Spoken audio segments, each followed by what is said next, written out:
মাসির বাড়ি থেকে এখন চলে যাচ্ছি মেকআপ ট্রেনিংয়ে। আর মেকআপ ট্রেনিংয়ে যেতে এত দেরি হয়ে গেছে যে ম্যামের কাছে অনেক বকু খেয়েছি।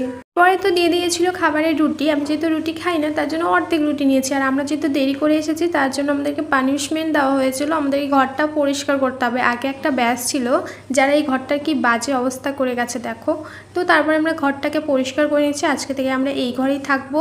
তারপরে আমাদের আজকে নতুন ড্রেস দেওয়া হয়েছে, সেটা পরে নিয়েছিলাম। তারপরে দুপুরে খাবার খেতে চলে আসছিলাম।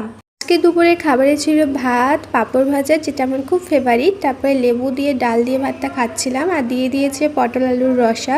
তোমরা আমার ভিডিও অনেকেই দেখো কিন্তু কেউ চ্যানেলটা সাবস্ক্রাইব করো না, কেন বলো তো? একটু চ্যানেলটা সাবস্ক্রাইবও তো করে দিতে পারো। তারপরে ছিল মাছ, রুই মাছ, তারপরে চাটনিটা দিয়ে আমি পাঁপড়টা খেয়ে নিচ্ছি। এখানকার চাটনিটা কিন্তু বেশ ভালো হয়। তো আজকে ছিল আমাদের ওয়্যাক্সিং ক্লাসটা করতে তো আমার বেশ ভালোই লেগেছে, খুব ভালো লেগেছে। আমি করতেও পেরেছি খুব সুন্দর করে। ওয়্যাক্সিং ক্লাসটা করে তো বেশ ভালো লেগেছে, আমি করতেও পেরেছি। তো বললামই তো। তারপরে তো আজকে খাবার দিয়ে দিয়েছিল, আমি শুধু কেকটা খেয়েছিলাম আর বাদবাকিগুলো না রেখে দিয়েছিলাম। তারপরে রাত্রি হয়ে গেছে, সবাই গেছিলো ঘুরতে। আর দেখো আমার পায়ে এতগুলো মশা কামড়ে নিয়েছে।